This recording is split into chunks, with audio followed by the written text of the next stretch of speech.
Welcome to Lockdown London. I want to apologize that this is being uploaded so late. Unfortunately, a lot of stuff was in the way, so I was not able to see it Tuesday, I wasn't able to see it Wednesday, I saw it Thursday night, and this is Friday morning, and this will probably be uploaded probably Friday evening. So it has not been easy for me. I've had a lot of stuff in the way. Now I want to say this.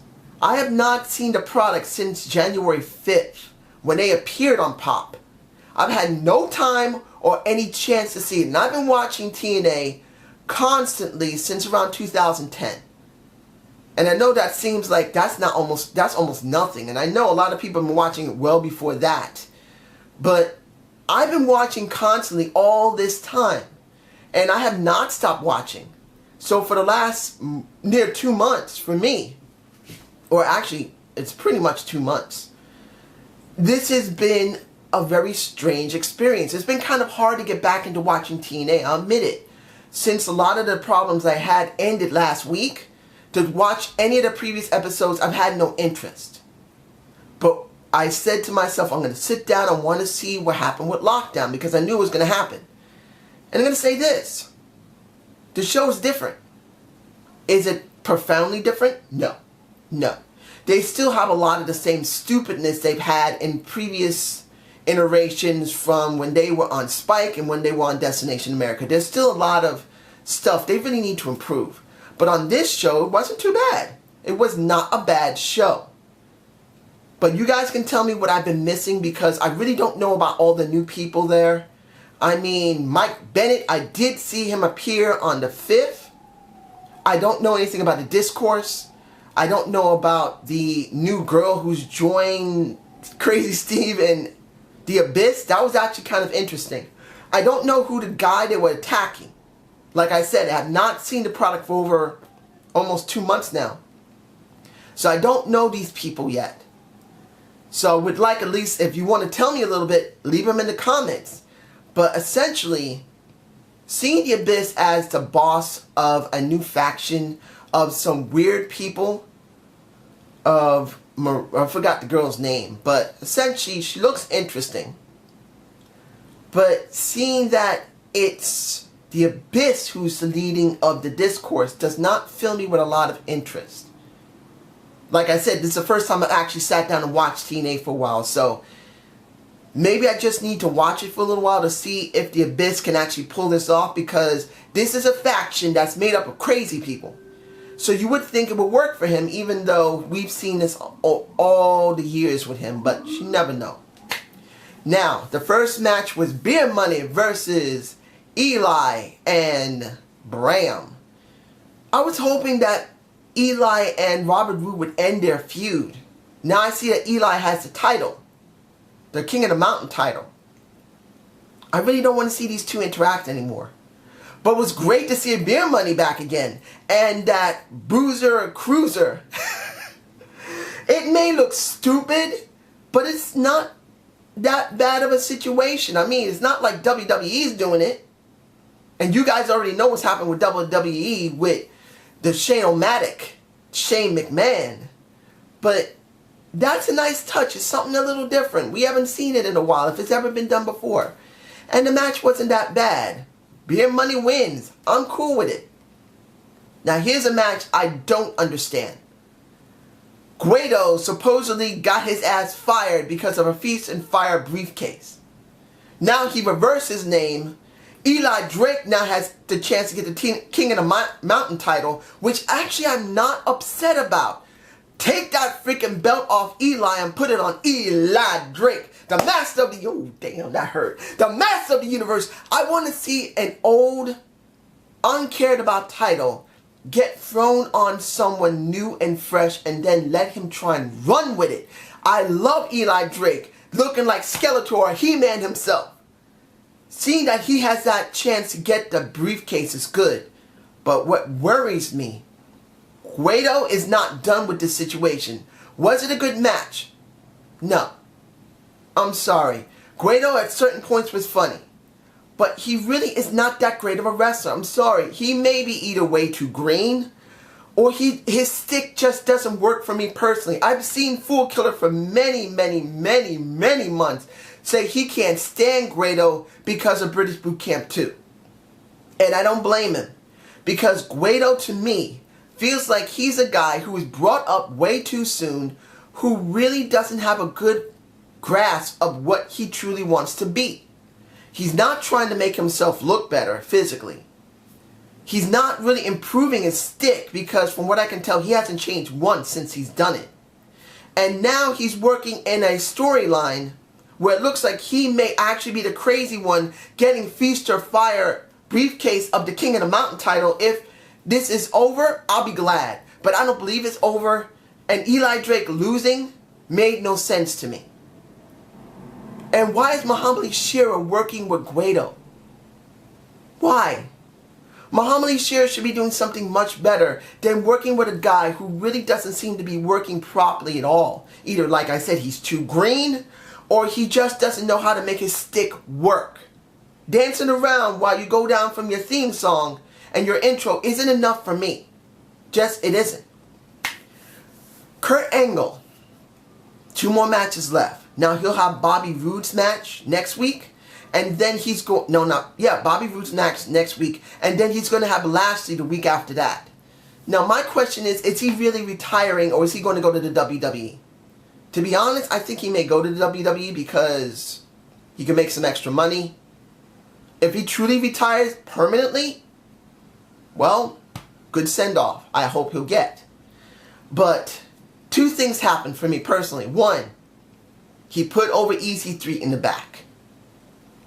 This is something that had to eventually happen. EC3 had to turn face, which he has. Glad he has, because he's not like a regular face. I'll explain it later. But he got put over by Kurt Angle, which he needed. And I'm alright with that. 2nd, trying to piss off Kurt Angle with a Lashley, who actually spoke pretty well this time. I mean, Lashley's never been a great talker. But in this case, he did sound pretty good. And I'm very glad to see that, at least in this respect, Lashley did better than he normally does. So I'm actually interested in seeing the final match that Kurt Angle's going to have with Lashley. And are they going to make it special? Are they going to let it be at the end of the show and not be near the middle or part of the middle of the end? It's got to be at the end. That's just me. Now, let's get into the Lethal Lockdown for the knockouts. Okay. I've never heard the knockouts having a Lethal Lockdown match. But here's the thing. It didn't feel like a Lethal Knockdown. Sorry, I'm botching because you say it's a Lethal Lockdown match. Yeah, you've thrown a little bit with the dollhouse. Yes, you've thrown that Madison Rayne got her ass hurt by someone from the dollhouse. Yes, you should. From what I understand, Velvet Sky got hurt last week. Well, was hurt way before, came back last week, and now it's in there. Now, Maria, I can't remember her name. It's been a long time since I've seen her. She's working with Mike Bennett. I can't remember her name. But particularly, the problem I felt with the Lethal Lockdown match was that it mostly acted like all the guys. But the top cage was not there. 2nd, the women kept trying to grab all of the utensils early. And I thought they're not allowed to do that in the Lethal Lockdown match. So it felt like a steel cage match where it was no holds bar. Not a Lethal Lockdown match where everyone had to come in at a certain interval. You can't touch any of the weapons until every last person is in the match. So when it came to Jade grabbing, periodically trying to grab the weapons before Maria came in, kind of didn't make any sense. That's just me. I can understand them putting the cane and the aluminum trays and garbage cans on the sides. Of course, they didn't really have the room for all this stuff. I understand that. But them grabbing it so early before the last person was supposed to come in, which was Maria, if that's her name, I'm forgetting her name, I'm sorry. It just didn't feel right. But she's now going after Gail Kim's knockout title, which I'm alright with. To be honest, I'm surprised Gail Kim is being pushed so hard still. The Dollhouse is still being fucked here. Even though the Dollhouse, they did win, right? The Dollhouse did win. Yup. And it was Jade who won. And Jade is such a beautiful woman. She just is. And I'm glad she got the pin. I am glad she did get the pin. But I feel sorry for Jade. I feel sorry for Marty Bell. I feel sorry for Rebel. There are 3 women in a faction that should have been over for quite a long time, especially that Terrence Terrell is not there. And you guys tell me below, how come, if she's not there anymore, she might be away because of injury or maybe a baby or something, but if you guys tell me below, as far as I understand, Terrence Terrell is not there anymore. Neither is Mickie James, so why are they not put onto the Alma Mater section of the TNA Impact page? Awesome Calling is in the Alma Mater. But those 2 are not. And supposedly I understand that both of them are gone from the company. If they're not, and they do periodic returns, alright, but aren't they supposed to be gone? That's just me. Now, what else to talk about here? I guess this is the last thing I need to talk about, and that's Matt Hardy versus EC3. Now, I know a lot of people, and I know Fool Killer 99 hates that Matt Hardy got the title. And I'm sure he doesn't like him being a heel. But I said this before, and I'm going to keep saying this. This isn't that Matt Hardy is the best be-all, end-all wrestler and all-around performer. I never said that. But I am saying this. He's a good speaker when he has his moments. He does decent to good work in the ring.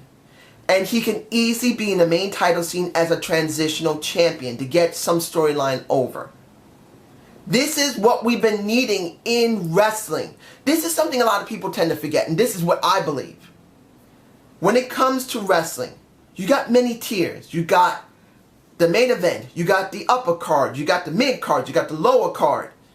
And usually if you do it right, everyone is supposed to go up and down that card. You're not supposed to stay, as the Slug Daddy says, spinning your wheels, staying in one spot. You're supposed to go up and you're supposed to go down. And the problem I've been seeing with wrestling is that nobody wants to go up and then down all the time. They just want to stay where they are to get the same money and stay in the same stupid storyline. Now, I'm not saying that Matt Hardy's not going to do that. But I am saying that Matt Hardy's a mid-carder. We know he's a mid-carder. He's been a mid-carder and he's been a lower carder. And he's been in the upper card. And now he's in the main event. Once he gives up the title, and hopefully it'll get more people into the company to supplement for him, he can go back down to the mid-card. He can go for the King of the Mountain title. He can go for the X Division title. He can go for the tag titles. That's what I want to see in wrestling. Guys who you don't normally see go up, stay there for a little while, and then go back down. Give us something different. That will make us understand that we can enjoy seeing the people we see all the time. Like an EC3 is going to be in the main card. And Lashley's going to be in the main card. Hell, even Eli, Eric Young is going to be in the main card. I'm not saying they're great there all the time. A lot of times they suck. Except for EC3. He's actually on a roll right now.